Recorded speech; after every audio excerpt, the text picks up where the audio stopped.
When you look at this place, it's hard to imagine it's anything other than beautiful. We are surrounded by water, pinned between the ocean and the lake, in a canopy of trees. You would never know what happened to my community here. The stories just exist inside of us now.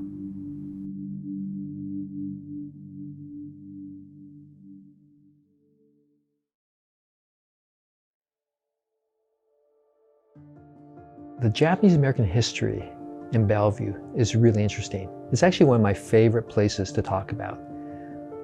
The reason is because Bellevue is just located, as a bird flies, only a few miles from Seattle. Before the war, if you went down to the farmers market, the Pike Place Farmers Market in Seattle, which now is a big tourist attraction where people go to watch fish being thrown, and there's some produce. That was a major hub for people to get their food. The farmer market stalls were predominantly Japanese, and that represented the farmers in the area. Before the war, to get from Bellevue to Seattle, you had to drive all the way around the lake or take a boat or ferry.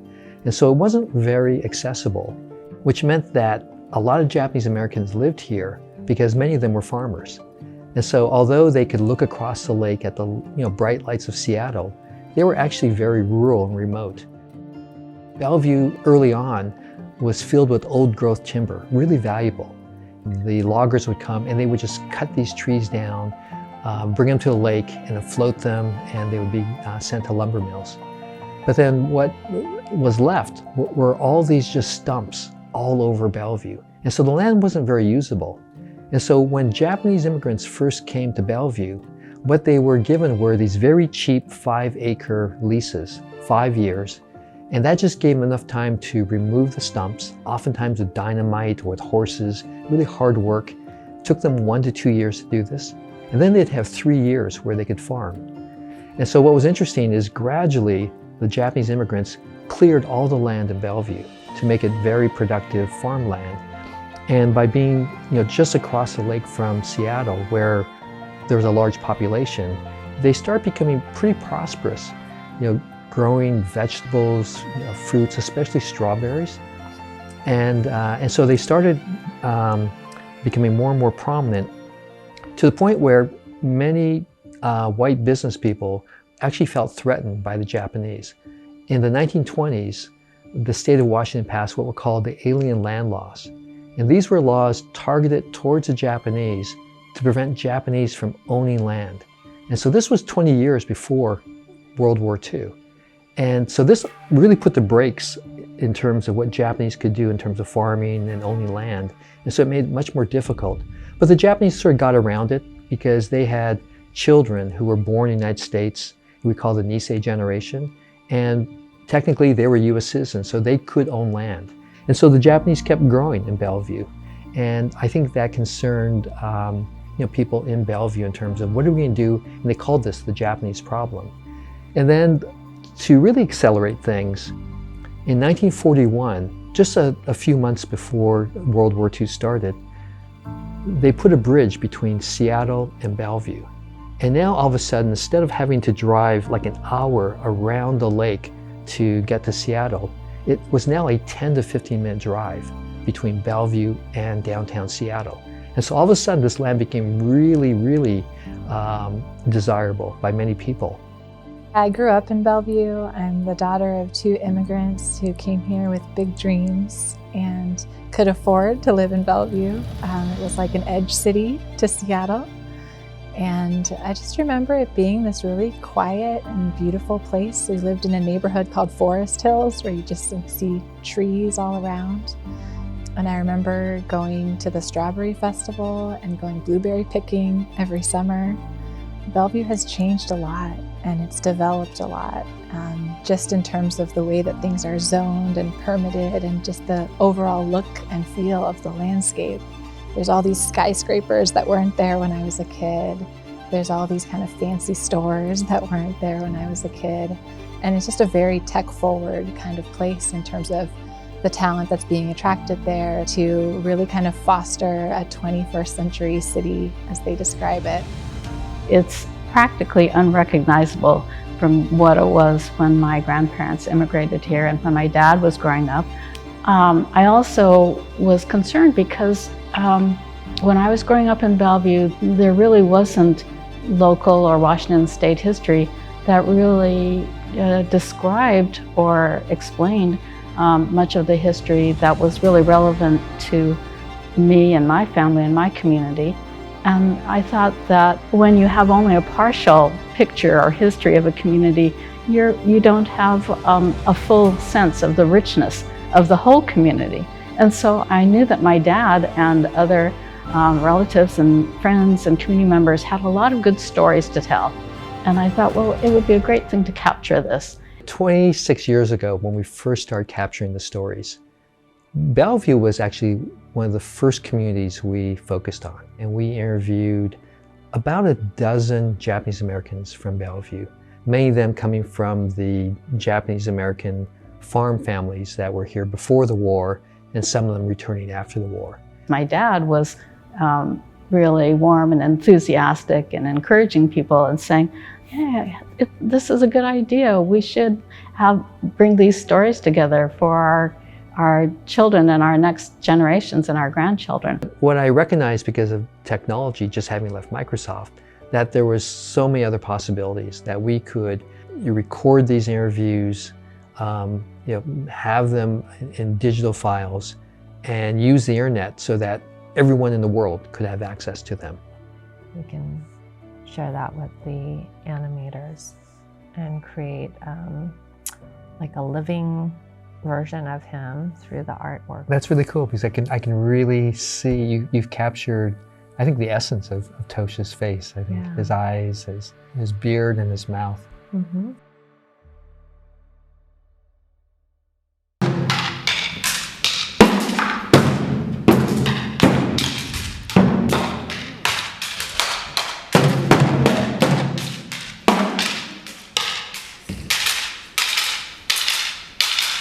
Have you ever painted anything at this scale? No, this is my first time. I usually paint maybe like 8 by 10, 11 by 17 inches. I'm not used to painting feet. And this is, I think it's about 8.5 feet by 8.5 feet by 12 or 13 feet tall. So it was really daunting. Michelle is all heart. She's the kind of artist and the kind of person that just puts everything inside whatever she's working on. Michelle Kumata is a wonderful person. She has a warmth inside her that comes out in so many ways.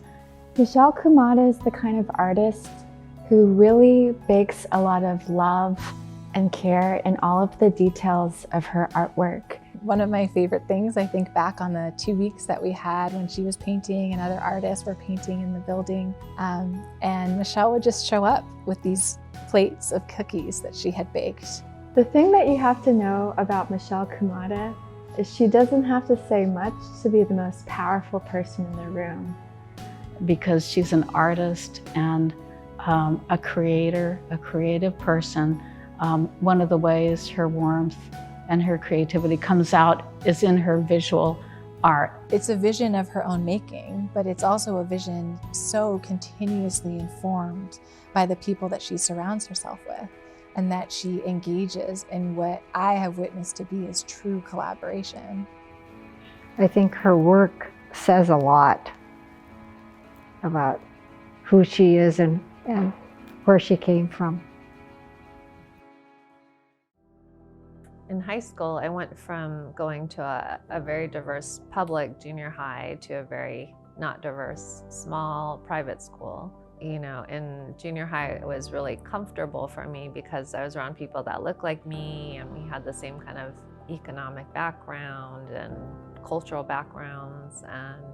And then I went to high school, and it was really different. Like, I couldn't relate to the people there. And so I was really introverted. I was really quiet. I think I was trying to figure out who I was. My mom was a school teacher, she told me about this taiko group, which is Japanese drumming. Most of the kids had been together since kindergarten, so she was kind of like an outsider. Because it was a private school, I think there were very few students of color. So she had a very, I think, eye-opening experience. She needed to find some kind of attachment to the Asian American community. I think taiko was like this really important element in my life and kind of figuring out who I was. What really drew me to it was that it was loud and it was unapologetic. I joined the group, but I didn't share that with the people in my class.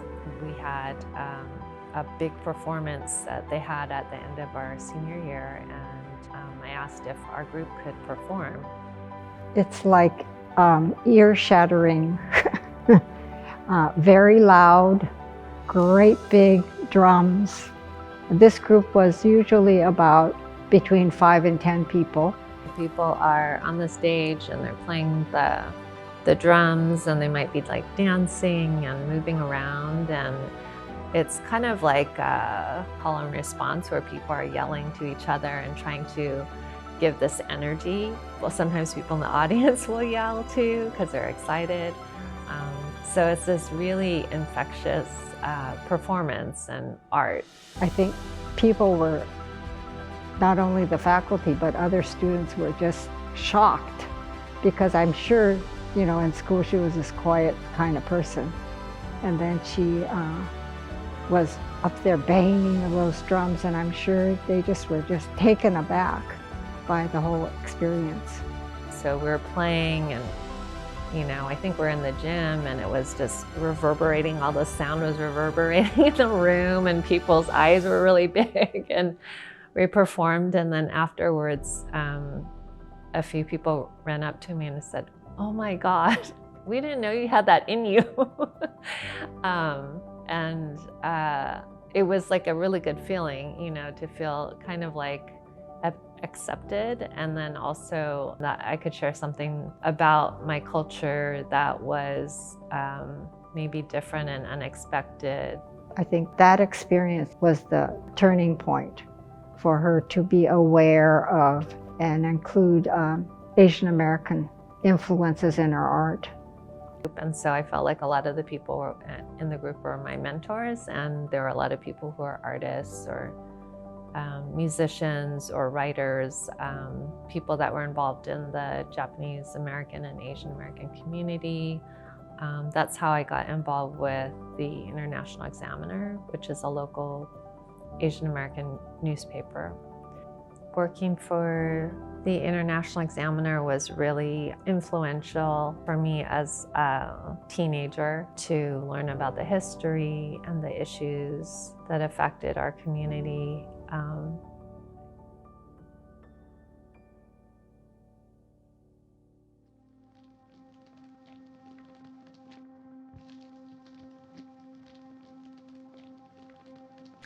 You know, when Japan bombed Pearl Harbor, there's these famous radio segments. Yesterday, December 7th, 1941, a date which will live in infamy. The United States of America was suddenly and deliberately attacked. For the Japanese American community, the real date that will live in infamy is February 19th, 1942, because that's the date that Franklin Delano Roosevelt signed Executive Order 9066. And this order, you know, set in motion this mass removal and incarceration of the entire Japanese and Japanese American community on the West Coast of the United States. Affected 125,000 individuals. And it was an event that we often talk about in the community as the beginning of a nightmare. I think about the incarceration and how, my grandparents didn't really talk about it. I remember as a child going to the Puyallup Fairgrounds with my grandparents and riding the Ferris wheel with my younger brother and eating cotton candy.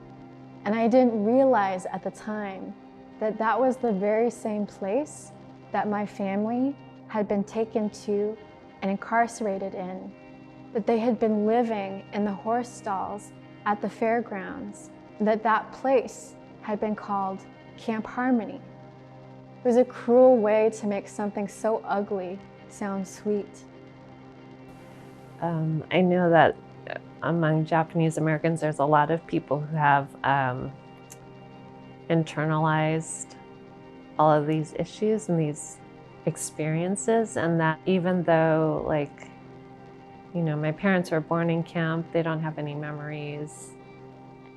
And then I never had any direct experience with the camps, but I feel like it just carried down through our genes, and that it manifests in different ways. My father was not one to talk about it, so I never heard any kind of stories. I guess it was too painful to talk about. Over the years, there were some things about my mom in her life that we didn't know when we were kids. I mean, she didn't tell us. She was tough. She was a strict mother. She worked and had 4 kids, and my grandmother lived with us too. They had high expectations for us, and we had to toe the line. We're told not to stand out, not to speak up, that we're told to, behave and be like a model citizen. The things that were taught to us were not meant to hurt us, but to protect us because of what our ancestors experienced. I've known Michelle Kumata for 30 years now, and I've watched her as an artist connect art with history. And so I think part of her art is because of her knowledge of the suffering and sacrifices in the community. I kind of think about how our ancestors carried all of that with them for so long.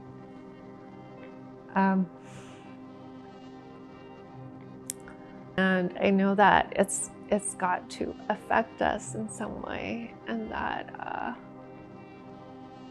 we, if we don't talk about it, we can't really do anything about it.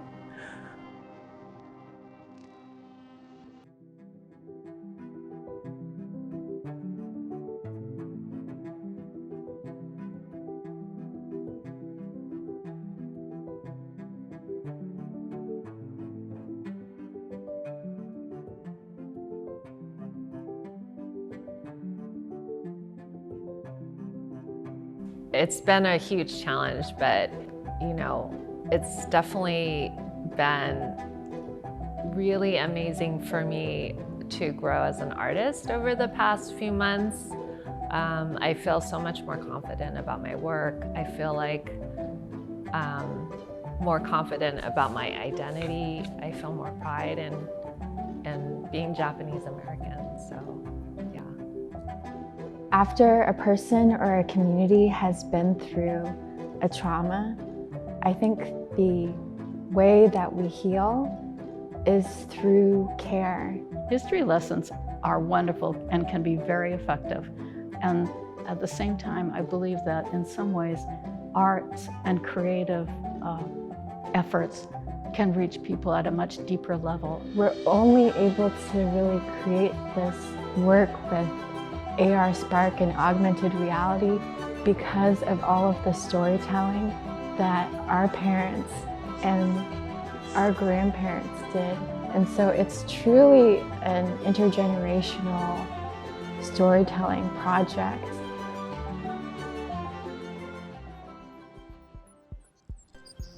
I was born in Bellevue in 1922. Our family farmed usually about 10 acres. The main crop was strawberries, but later on we raised beans, cabbage, tomatoes, and peas. was December 7th on a Sunday morning. I heard this radio blast that the war is broken out and Pearl Harbor was bombed. Declaration of war against Bellevue. Well, there was no talk of evacuation at that time yet, so we continued getting ready for the following year's crops. I just continued on normally like we would have. It's really emotional to see my dad and his image and hear his voice. I'm hoping for a much more positive future where people can share in the belonging in a community and in a society that really works much better for everyone than the one that we have today. It's beyond words. It is. I really wish a lot of people would be able to come and experience this. It's a different kind of expression of history and community and hopefulness for the future. Just to know that your family was art-worthy or story-worthy, you know, is, I think it's a good thing, but it's kind of surprising too. This gorgeous, powerful painting that stands on its own and moves you. And then to build upon that, these layers of experience with augmented reality from a person and feel connected to them and therefore become connected to this larger community, this larger history that is a Japanese-American history, but is also an American history that we all need to contend with, is remarkable. When I think about the Emerging Radiance project, it really captures this combination of history, art, and technology in ways that I haven't seen before. Michelle has made it her mission to keep these stories alive. It's not just my art, it's, you know, the whole community's art.